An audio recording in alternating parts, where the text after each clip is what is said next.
आप सबको मेरा प्रणाम। मैं हूं रुद्रशेखर जोशी। केसरीनंदन आध्यात्मिक यूट्यूब चैनल में आप सबका स्वागत है। आज हम इस वीडियो में जानेंगे समुद्र मंथन से जो 14 रत्न निकले उनका नाम, उनका विभाजन कैसे हुआ, कौन सा रत्न किसे प्राप्त हुआ। हम सभी तो भगवान के ही अंश है, तो अंश रूप में ही सही, लेकिन क्या हमें वह रत्न प्राप्त हो सकते हैं? जी हाँ, कोई रत्न प्रत्यक्ष रूप से या कोई रत्नों का लाभ अप्रत्यक्ष रूप से प्राप्त हो सकता है। कैसे, जानेंगे इस वीडियो में। पूर्वाकाल में देव और दानवों ने मिलकर मंदराचल पर्वत को मथानी और वासुकी नाग को रस्सी बनाकर समुद्र का मंथन शुरू किया। देव और दानव दोनों ही बड़े खुश थे। दोनों ही सोचने लगे कि समुद्र मंथन से जो भी रत्न प्राप्त होंगे हम ही लेंगे, किसी को नहीं देंगे।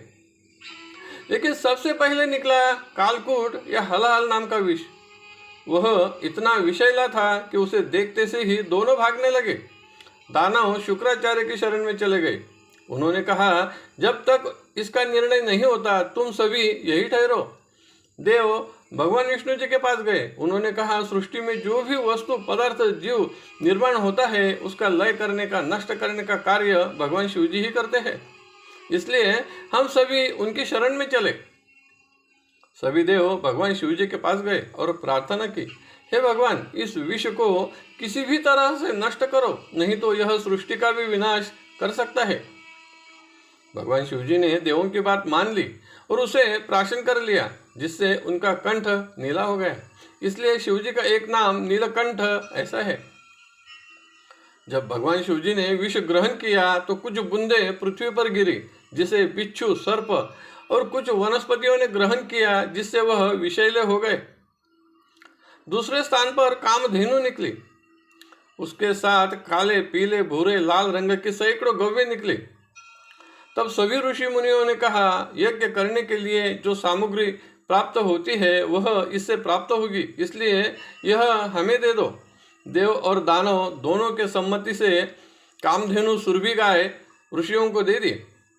तीसरे स्थान पर उच्चैश्रवा नाम का अश्व निकला। वह श्वेत वर्ण का था, उसे राजा बलि ने ले लिया। चौथे स्थान पर चंद्र निकला। वह बड़ा तेजस्वी एवं शांत और शीतल था, जिसे भगवान शंकर जी ने अपने मस्तक पर धारण कर लिया। पांचवें स्थान पर ऐरावत नाम का श्वेत वर्ण का हाथी निकला, जिसे 4 दांत थे। वह इंद्रदेव ने ले लिया। छठे स्थान पर कौस्तुभ नाम का पद्म राग मणि निकला, जिसे भगवान विष्णु जी ने अपने हृदय पर धारण कर लिया। सातवें स्थान पर अप्सराएं निकली। अप का अर्थ जल ऐसा होता है, जल से निकली इसलिए इन्हें अप्सरा ऐसा कहते हैं। यह 60,000 थी, जिनमें मुख्य थी रंभा अप्सरा, जो इंद्र के दरबार में नृत्यांगना थी। 8वें स्थान पर माता लक्ष्मी देवी प्रकट हुई, जिसने भगवान विष्णु जी से विवाह कर लिया। 9वें स्थान पर वारुणी निकली, जिसे सुरा मदिरा ऐसा भी कहते हैं, जिसके साथ भांग, लहसुन, गाजर, काकड़ा सिंगी जैसे कई पदार्थ निकले जो कामना जागृत करते हैं। 10वें स्थान पर कल्प वृक्ष निकला, जिसे कल्पतरु ऐसा भी कहते हैं। इसके पास जो भी कामना की वह तुरंत प्राप्त होती है। यह देवलोक में है। 11वें स्थान पर पारिजात वृक्ष निकला, जिसे देखकर ही थकान मिट जाती है। इनके फूल ब्रह्म मुहूर्त पर ही बहरते हैं। इनकी सुगंध अच्छे होते हैं। इनके फूल सभी भगवान को प्रिय है। यह पहले इंद्रलोक में था, लेकिन भगवान श्री कृष्ण ने इंद्रदेव से युद्ध करके इसे पृथ्वी पर लाया है। 12वें स्थान पर पांचजन्य शंख निकला, जो भगवान विष्णु जी के पास है। 13वें स्थान पर धन्वंतरी भगवान हाथ में अमृत कुंभ लेकर प्रकट हुए, जो आयुर्वेद के प्रवर्तक है। और 14वें स्थान पर अमृत प्राप्त हुआ, लेकिन दानवों को जैसे ही अमृत कुंभ दिख गया तो वह उसे प्राप्त करने के लिए भागे। बाद में दोनों में युद्ध हुआ। भगवान विष्णु जी ने मोहिनी रूप लिया और देवों को अमृत पिलाया, जिससे देव अमर हो गए। इस तरह समुद्र मंथन से यह जो 14 रत्न निकले हैं, तो क्या हम उसे प्राप्त कर सकते हैं या उसका आंशिक रूप से या अप्रत्यक्ष रूप से लाभ प्राप्त कर सकते हैं? जी हाँ, कर सकते हैं। पहले स्थान पर है कालकूट विष। किसी क्रोधी व्यक्ति के मन में तो इतने विषैले विचार होते हैं जिससे वह अपराध भी करते हैं। तो विषैले विचार मन से निकाल देना चाहिए। सांसारिक जीवन में भी औषधि तो हम लेते हैं। कई दवाओं में विष का उपयोग अंश रूप से दवाओं में किया जाता है। इसलिए विषैले सर्पों के विष की या जहर के एक बूंद की कीमत भी हजारों में होती है। 2 चंद्र, यह तो सभी का भगवान है। इनका दर्शन और भक्ति करके इनकी कृपा प्राप्त कर सकते हैं। पौर्णिमा के रात में चंद्र का शीतल प्रकाश में कुछ देर तक ठहरने का अनुभव तो हम सभी ने किया ही है या प्राप्त कर सकते हैं। तीसरा रत्न है गोमाता। जिसके घर प्रत्यक्ष रूप से गोमाता है वह तो भाग्यशाली है। जिनके घर नहीं है वह सभी उनके दूध, मक्खन, घी आदि का प्रत्यक्ष रूप से लाभ प्राप्त कर सकते हैं। चौथा है अश्व। जिसके पास है वह उसके पास से सेवा प्राप्त कर सकते हैं। 5वां है ऐरावत। यह भी जिसके पास है वह उससे सेवा प्राप्त कर सकते हैं। 6ठा है कौस्तुभ मणि। यह तो भगवान के पास है, लेकिन हम भी मोतियों की रत्नमालाएं प्राप्त कर परिधान कर सकते हैं। 7वां है कल्प वृक्ष। यह तो देवलोक में है। देव जो भी कामना करते हैं वह वृक्ष तुरंत पूरी कर देता है। हमारे लिए तो भगवान ही कल्प वृक्ष है। साधु संत कल्प वृक्ष है।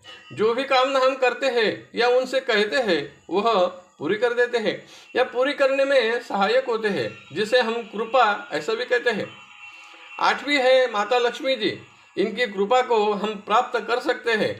धन संपत्ति ऐश्वर्य इन्हीं का रूप है, जो हम सभी के पास कम हो या ज़्यादा, लेकिन सभी के पास तो होता ही है। 9वें स्थान पर है वारुणी, जिसे सुरा मदिरा ऐसा भी कहते हैं। जिन पदार्थों से नशा आती है या काम वासना जागृत होती है वह सभी पदार्थ वारुणी शब्द में सम्मिलित होते हैं। आज जगत में नशा करने वालों की संख्या तो करोड़ों में है। 10वें स्थान पर पारिजात वृक्ष है। यह वृक्ष जिनके घर, आंगन, उद्यान में है वह तो भाग्यशाली है। हम इनके फूलों को प्राप्त करके भगवान को अर्पित कर सकते हैं। 11वें स्थान पर है अप्सरा। यह नृत्यांगना के रूप में नाटक, सिनेमा या अन्य मनोरंजन के कार्यक्रम में सम्मिलित होती है। 12वें स्थान पर पांचजन्य शंख है।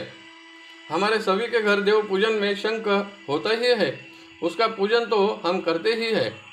13वें स्थान पर धन्वंतरी भगवान है, जिनकी कृपा से वैद्य लोग वनस्पतियों से दवाएं तैयार करते हैं, जिनका लाभ हमें भी प्राप्त होता है। 14वें स्थान पर अमृत है। यह तो केवल देवों के पास है, लेकिन अमृत के समान ही मीठे वचन होते हैं और अमृत के समान भगवान का नाम ही होता है।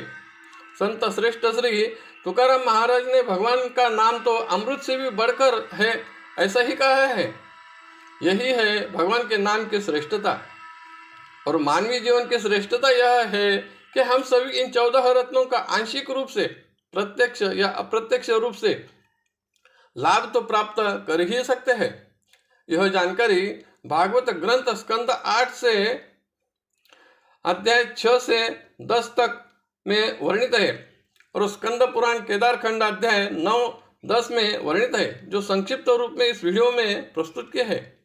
आपको पसंद आई तो जरूर लाइक करें, शेयर करें और वीडियो के नीचे सब्सक्राइब शब्द पर जरूर क्लिक करें। धन्यवाद। नमस्कार। जय केसरी नंदन।